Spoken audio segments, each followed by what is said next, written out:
Salut mon sauce, c'est Jules et j'ai 905 jours pour devenir millionnaire. Ça avance, ça commence à faire un petit peu peur, ça fait déjà presque 100 jours. Là, il faut que les choses se mettent en place. Je t'avoue que, bon, c'est pas si simple que ça, mais je sais que je vais y arriver. Il y a pas mal de choses à changer dans sa tête pour pouvoir parvenir à cet objectif-là. Donc voilà, ça cogite pas mal, etc. Mais je sais que je vais y arriver là. Donc il reste 905 jours. Ça faisait une petite quinzaine de jours que j'avais pas fait de vidéo. C'est vrai que voilà, j'avais pas forcément la motivation, le temps, tout ça. Et puis j'ai pas mal réfléchi au format en fait de la chaîne. J'ai rencontré des abonnés, ça m'a fait bizarre d'ailleurs de vous rencontrer parce que voilà, je poste mes vidéos, j'ai pas forcément d'interaction, je me rends pas forcément compte. Et quand tu rencontres les gens qui disent ouais, j'ai regardé et tout, tu te dis ah ouais, d'accord. Il y a quand même des gens qui suivent quoi, donc ça fait plaisir. Et là, en fait, le format de la chaîne, maintenant, c'est bon, c'est décidé. Ça va être un espèce de journal de bord. Et je vais faire une vidéo par semaine où je vais un petit peu raconter ce que j'ai fait dans cette semaine pour que vous puissiez suivre mon évolution. Je sais qu'il y en a certains que ça intéresse moins que les vidéos où j'apporte de la valeur et du contenu sur un sujet précis. Mais là, c'est vraiment l'idée, c'est que je vais faire une vidéo par semaine. Ça va être ma rigueur. Je vais m'y tenir pour tenir au courant de ce qui se passe, montrer les avancées, parler des choses intéressantes qui se sont passées dans la semaine. Et à l'occasion, si l'envie me prend, s'il y a un sujet sur lequel j'ai envie de m'exprimer, eh ben, je ferai une petite vidéo occasionnelle comme ça, en plus de ces vidéos régulières sur le suivi en fait, de la progression. Donc, qu'est-ce qui s'est passé cette semaine? Déjà, lundi, on est allé visiter l'appartement que ma copine achète proche de Disneyland. Donc, on allait revisiter. Ils ont fait des travaux en fait avant de nous le vendre.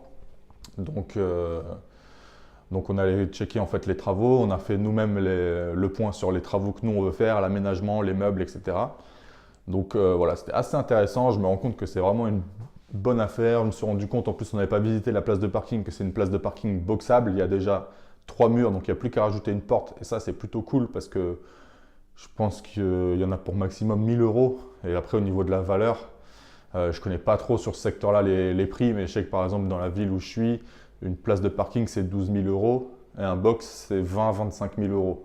Donc, on double presque la valeur juste en rajoutant une porte à 1000 euros. Donc, c'est quand même vachement intéressant. Donc, ça, j'étais assez content. Donc, le financement, c'est bon.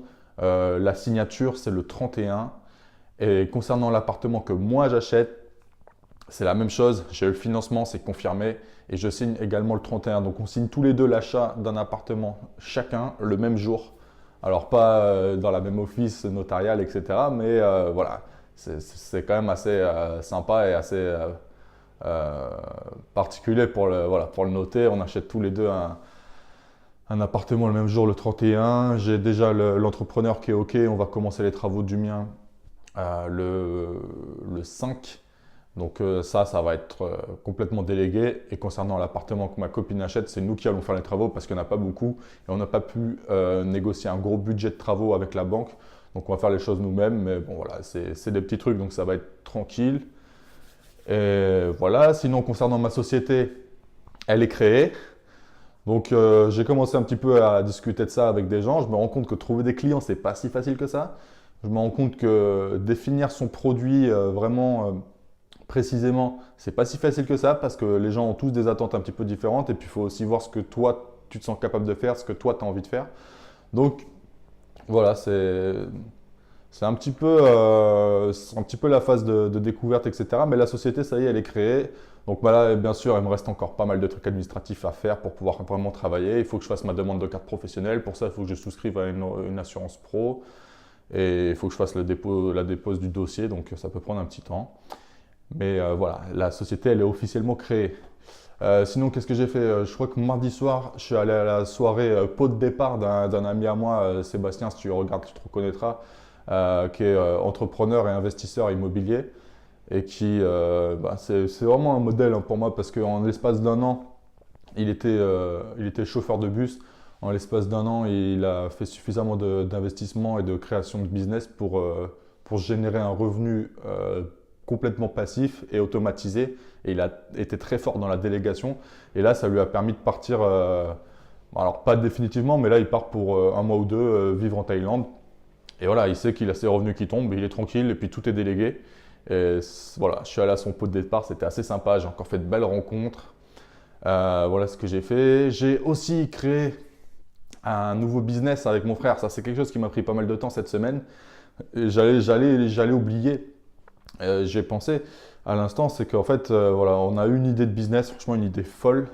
Alors, on va voir si ça va marcher. On n'a aucune certitude que ça va fonctionner, mais c'est une idée folle pour faire énormément d'argent. Potentiellement, on peut faire énormément d'argent avec un travail qui est assez faible. Donc voilà. Par contre, c'est quelque chose que c'est principalement lui qui va faire. Et moi, je ne peux pas en parler. Il m'a dit qu'il ne voulait pas que j'en parle. Donc, je ne peux pas te dire précisément ce que c'est, mais on a eu une idée de business qui est assez ouf. Il y a moyen de faire pas mal d'argent. Après, c'est pas sûr et certain que ça va fonctionner, mais franchement, il met bien le paquet dessus. Moi, je pense que ça va fonctionner. Et ça, c'est du lourd. Donc ça, c'est aussi quelque chose sur lequel j'ai passé pas mal de temps, sur définir exactement la stratégie, l'approche commerciale, etc. Sinon, je regarde mes notes parce que j'ai pris des petites notes. J'ai repris le sport, ça fait 2 semaines, je vais à la piscine, etc. Ça fait du bien. Si tu connais depuis le début, j'ai eu un accident de la route, etc. Donc je ne peux pas courir, il y a plein de trucs que je ne peux pas faire. Donc du coup, c'est un petit peu pénible. Donc là, la natation, ça me permet, même si je nage pas beaucoup, je fais des petites séances, etc. Mais de reprendre un petit peu le sport et ça fait vraiment du bien, ça te détend. Donc ça, c'est vraiment un truc cool. Si tu fais pas de sport, écoute-moi bien, si tu fais pas de sport alors que tu peux faire du sport, que tu n'es pas handicapé, etc. Franchement, va faire du sport. Parce que moi, je peux te dire qu'avant, j'étais un petit peu feignant. J'allais faire le sport quand j'avais envie ou des fois, je faisais des grosses périodes où je faisais beaucoup de sport. Après, j'ai arrêté, etc. Quand tu te retrouves sur un lit pendant 3 mois à ne pas pouvoir bouger, pendant des mois à réapprendre à marcher, etc., tu regrettes l'époque où tu étais capable de courir et tu n'as qu'une seule envie, c'est d'aller courir, d'aller jouer au foot, d'aller faire des trucs. Donc fais du sport. Tant que tu peux faire du sport, profites-en. Et enfin, je voulais finir de raconter, je suis allé à une conférence de Margot Klein. Ce n'est pas une personne que je connaissais particulièrement bien, j'avais déjà entendu un petit peu parler d'elle. C'est une amie qui s'appelle Céline qui m'a gentiment invité. D'ailleurs, je sais que tu es abonné Céline, donc je te remercie encore si tu regardes la vidéo. Ça fait super plaisir que tu m'aies invité là-bas. C'était vraiment intéressant. Donc, c'était une conférence en fait plutôt sur l'aspect mindset, sur comment un petit peu briser ces barrières mentales, ces blocages psychologiques concernant l'argent. Moi, je ne considère pas que je suis la personne qui a le plus de blocage psychologique à ce niveau-là, mais malgré tout, ça m'a beaucoup intéressé. Et surtout, ce qui est bien dans ce genre d'événement-là, c'est que des fois, on te rappelle juste des choses que tu sais, des bases, des trucs vraiment simples et fondamentaux que tu sais, mais qu'avec le temps, en étant dans ta petite routine, dans tes petits trucs, tu oublies et ça te remet un petit peu les idées en place. Et ça m'a fait réfléchir à pas mal de choses.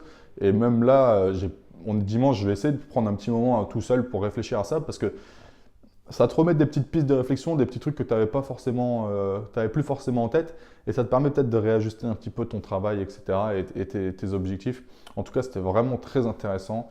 Une fois de plus, des rencontres intéressantes. Donc, c'est vraiment des trucs cool, hein. Moi, je t'invite à vraiment te déplacer, même si tu as un naturel timide, fais l'effort de te déplacer dans les événements comme ça. Alors, quand il y en a des très chers, il y en a des pas trop chers, il y en a des gratuits. Essaye d'aller un maximum de trucs comme ça. Ça peut paraître inutile théoriquement, mais dans les faits, c'est vraiment quelque chose qui fait du bien, qui rebooste et puis qui te permet toujours d'avoir des nouvelles idées. C'est vraiment ça. C'est quand tu vas rencontrer des gens, écouter une conférence, machin, tu prends un petit peu de l'intelligence de la personne et ça te permet de